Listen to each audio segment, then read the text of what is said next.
Hello, and welcome back to This Month on the Railroad, my monthly railroad news series. Welcome to 2023. Before we get ahead of ourselves, though, let's recap the news from December. Before I get into that, though, allow me to cover a few stories from November that I missed.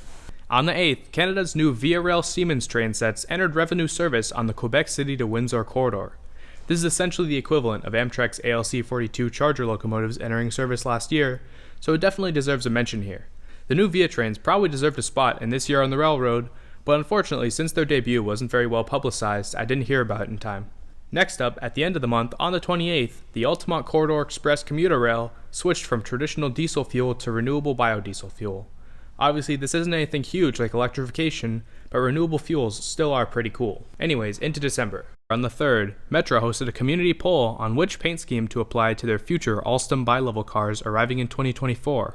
Dubbed the Curves design and Switching design, these two liveries were posed to become the new look for Metra. When voting closed a week later, the Switching design had won by a landslide. Personally, I'm not a huge fan of either design, as I think the Switching design is a bit too busy and the Curves design won't age very well. Anyways, I guess that's that. On the 9th, which just so happened to be the day that voting closed for the new Metra car paint scheme, the MTA broke ground on the new Metro North Penn Station Access project, which will eventually allow for Metro North trains to terminate at New York Penn Station instead of Grand Central Terminal.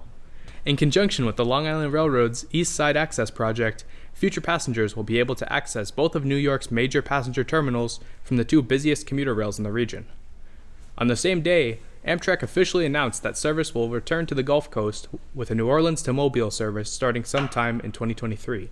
A week later, $223 million worth of infrastructure projects were announced for this route, preparing it for future passenger service. On the 12th, the Massachusetts Bay Transportation Authority opened its Green Line extension to Medford, making for some of the first good news from the MBTA in recent memory. Originally proposed in 1990, this 4-mile extension will bring light rail service to thousands of people in Somerville and Medford. 2 days later, Amtrak revealed the first official renderings of future Siemens intercity train sets that'll be used on more than a dozen routes across the country. I've already talked quite a bit about the new Airo train sets in the video in the top right corner, but to explain it in just a few words, these new trains will increase reliability, decrease emissions, and improve the passenger experience on board Amtrak trains beginning in 2026. Later in the month, it was announced that this date may unfortunately be postponed due to miscommunication between Amtrak and Siemens Mobility regarding the cafe car designs. Still, huge news for Amtrak.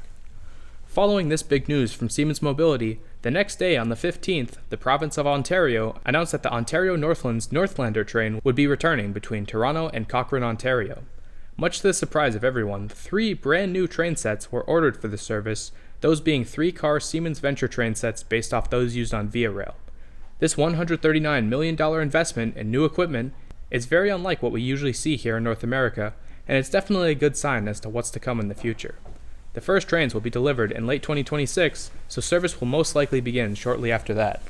On the same day, in other Canadian rail news, VIARail created a so-called high-frequency rail subsidiary tasked with designing an electrified Toronto to Quebec higher-speed rail service. While this is just the beginning of this project, this could potentially become Canada's equivalent to the US's Northeast Corridor. The next day, the first of more than 250 CQ400 rail cars arrived in Atlanta, where they'll enter service on MARTA in 2023. While they haven't officially been revealed yet, these Stadler-built rail cars have a very European design, with unique LED lights and streamlined noses on leading cars. On the 21st, Brightline opened, or at least tried to open, new stations in Boca Raton and Aventura, Florida, the latter being delayed to the 24th due to issues with the final inspection. Interestingly, Aventura features low-level platforms to allow for future commuter rail service. 2023 is bound to be a big year for Brightline, with the Orlando extension, Tri-Rail service to Miami Central, and likely news surrounding the Broward County Commuter Rail project. The next day, the Federal Railroad Administration announced more than $9 billion in federal grants for Northeast Corridor modernization. Obviously, this is a huge amount of money, but compared to the estimated $150 billion needed to fully upgrade the NEC to high-speed rail, this is a drop in the bucket. Still, there will surely be plenty of news to come from these grants in the future. Finally, on the 23rd, after more than 4 years of no service, the Walt Disney World Railroad reopened. Since late 2018, the line had been closed due to construction on the Tron ride in Tomorrowland, and finally, after many years of no trains, they've returned. That's all for me, but here's Southern California Railfan with an update from, you guessed it, Southern California. Hello everyone, my name is Colin from the Southern California Railfan YouTube channel. I apologize in advance. A lot of these audio clips you guys are going to hear were recorded at my work. I do apologize for that. I'm sorry. But what you guys will be hearing me talk about are the track improvements for San Clemente, Metrolink bringing back some of their old locomotives, a Union Pacific derailment in Victorville, California, and a California High-Speed Rail Authority update. Without further ado, let's get right into it. The first thing I want to discuss is the track closures in San Clemente. They started in early October, which, again, like last year, they had to send some rock trains down to preemptively stabilize the tracks because of the high tides and high waves that were eroding the ballast and sand under the railroad tracks. Reportedly, the tracks moved about 28 inches away towards the ocean from where they previously were, I should say, and passenger service was soon stopped and only freight service ran through. In November, freight service did stop for about a week due to even higher tides and higher waves eroding even more. They ended up sending out a ballast train powered by a Metrolink VIARail. Both railroads are operating a limited service, with Amtrak shutting down more than half of its services down to San Diego and about 1/3 of its services north of San Juan Capistrano. Metrolink continues to go down as far as the San Clemente Pier, but it doesn't look like anytime soon the tracks will be reopening. According to the Orange County Transportation Authority, OCTA, they said there's a end date to the track closure, which is around mid to late February, but I'm thinking, just based off of the current evaluation that they recently did, it's going to be around March when they do open it. So we shouldn't really be expecting any passenger trains to roll through. The only ones that really will be deadhead equipment moves. If you guys want to see all their project updates, you can go at www.octa.net/rail improvements. Later that day in Fresno and Kings County, the California High-Speed Rail Authority, in collaboration with the Dragados Flatiron joint venture, announced the completion of 2 new high-speed rail structures in the Central Valley, one being the Adams Avenue grade separation and the Cairo Avenue structure in Kings County. They are now open to road traffic. The Adams Avenue grade separation is located between Cedar and Maple Avenues, south of the city of Fresno.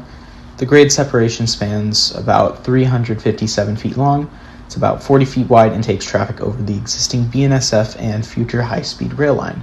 The Cairo Avenue structure is between 8th and 9th Avenues in Kings County and will take high-speed trains over Cairo Avenue. It spans 84 feet long and more than 43 wide and is built to accommodate 2 sets of tracks for future high-speed trains.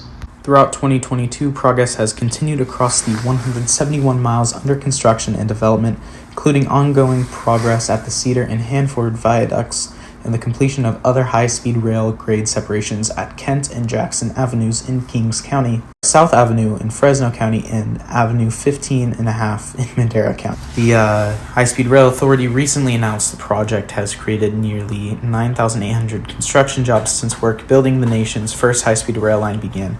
This includes 3,269 jobs going for residents of Fresno County, 1,826 from Kern County, and 977 from Tulare County, plus around 700 more from Madera County and Kings County. If you guys want more of the latest construction information, you guys can visit www.buildhsr.com. Now on to Metrolink in Southern California. I know, most of it is Southern California. That's the most I could find about this month. Metrolink F59 PHR number 873 was returned to service due to the recent breakdowns of a lot of F125 locomotives, as well as some of the MP36 locomotives that have been needing service. Main reason is wheel shortages for the F125s, which could actually potentially bring back more old Metrolink locomotives. The reason why I'm including 873 in this is because it has been almost 3 years since it has last seen service, so it's finally good to see it running in the rails again. The 20th of December, a Tuesday, in the early hours around 8 a.m., a ranch manager witnessed the derailment of a Union Pacific iron ore train, which derailed 23 cars and just completely destroyed the tracks. BNSF service was routed through the Palmdale cutoff on Union Pacific's main line, and BNSF service was restored 2 days later, but some trains have still been diverting onto the Palmdale cutoff. Well, that's all I have for you guys. Just want to say thank you, Sam, for having me on this edition of This Month on the Railroad. Look forward to watching any other more episodes, as well as all the other content you put out. Thank you. Thanks again to Southern California Railfan for that update, and thanks to you, the viewer, for watching. I can't wait to cover another exciting year of railroad news.